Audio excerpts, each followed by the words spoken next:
hot outside. It is cold and blustery, and we are under a, ready for this, a flash flood watch. We have been since yesterday, I think, afternoon, and it was still up this morning when I got up.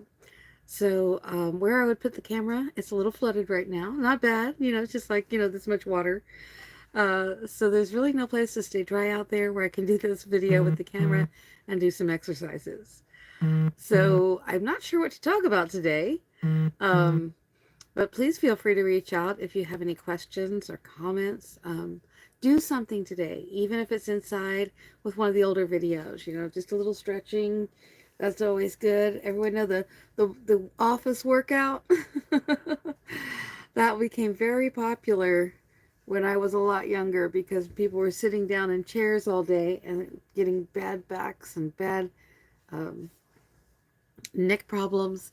And I just did a couple of the ones that we learned. All right, we'll do that. Let's do let's do some chair exercises, okay? Mainly we're going to focus on upper body for this because I don't have the ability to take the camera all around in here. And I would work out just inside the house, but I haven't been able to create a space for that yet.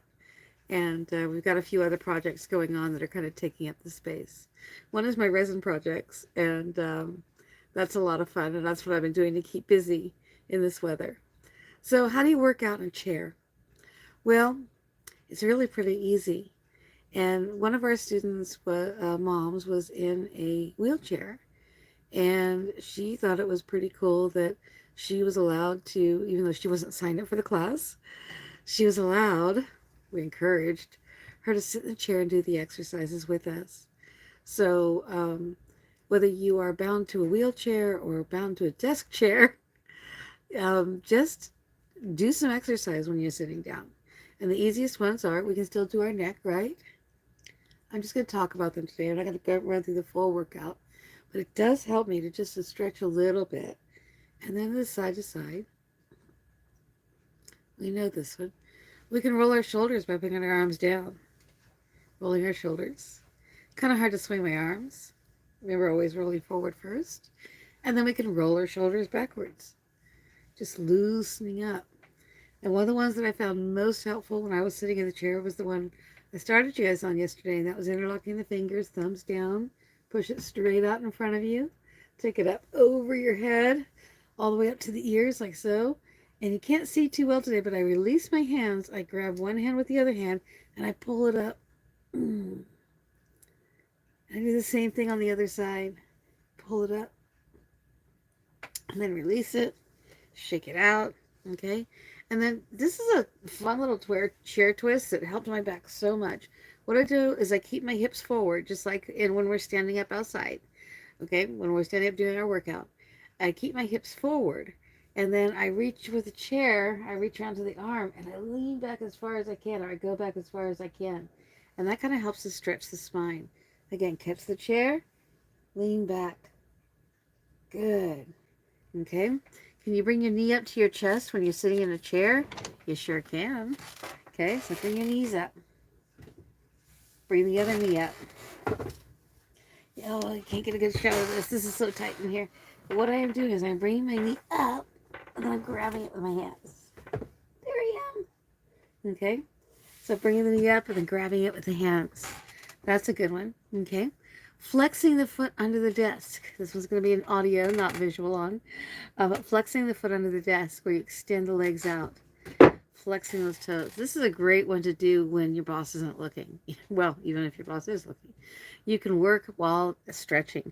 I have a little lip on the bottom of my desk, and I like flexing while I'm working, flexing my heels down to stretch that hamstring, keeping it in good shape. Okay? That's it. And then, our twist. Twist is okay. Arm over the ear. Hanging the arm down. Yep, that one works. Flexing and pointing our toes. Hearing the squeaking in my chair. Oh my gosh. Flexing and pointing our toes like we do when we're standing up. So this is just a short video today on some things that you can do even if you are weather bound like we are here today, or just can't get too outside to or into a space where you have some actual room. Now, like I mentioned yesterday, it's possible to do that workout in a tiny space. You can see I don't move very far. So grab your workout clothes today and check out one of the older videos to follow me, one of the ones we've already done. And just do one of those exercises today, just in place, okay, inside your house, and let me know how it goes. All right. So I'll probably come back on live in about well, I was thinking coming back on live in about 30 minutes, but there isn't really a lot of time to set up for this. So I'm just going to share that someone recently asked me a question. They said they had pulled a muscle doing the exercises. And I was going to say for everybody, thank you, first of all, someone for mentioning it to me because, I'm happy to share what I know about these things. So if you have a pulled muscle, you're supposed to relax it. You're not supposed to keep stretching it over and over again because what's happened is those muscle fibers have been pulled apart a little too much. And there might be some tearing even on a microscopic level. So if I keep stretching it, I'm tearing it every day. And that builds up what we call scar tissue. And scar tissue doesn't heal very well. Okay? Matter of fact, it's not healing. It's part of the healing process. But what it does is it makes that muscle tighter and tighter and tighter. So if you are experiencing anything like a pulled muscle from any of your workouts, be sure and relax, massage it, try a little bit of heat. And our rule of thumb was always, when we were at the dojo, was always not more than, you don't push it until at least 72 hours. And then you start, just lightly. How to avoid a pulled muscle? It's easy to get wrapped up when you're, like for me, when I was teaching or watching someone else and following them very closely, to not pay attention to what I'm feeling in my body. And so anytime it starts to, overhurt, it starts to hurt or stretch a little too much, you should not go that far. That's what I've said about this workout. And hopefully later today, I'll share it. I'm not sure how. Um, but I'll try to share it on the channel. It's one of the videos that inspired me to start this. And that was a gentleman who had been um, through the military, had become injured, was completely disabled, and he built himself back up just by getting up every day and doing a little bit of exercise. So sometimes it's going to hurt, but it shouldn't hurt. Okay? Little muscle soreness is fine. Back off. Don't do as many repetitions as I do in that area until you build up to it. And with the leg lifts and things like that, that's where it's real easy for me to pull something. I'm real careful when I'm lifting that knee to the chest. I don't just go to the where I was yesterday. I start low and work higher. Okay? So on every exercise you're doing, start with the slowest or the least amount of movement and gently expand that movement out. All right, I hope this helps. Thanks for listening to me this morning.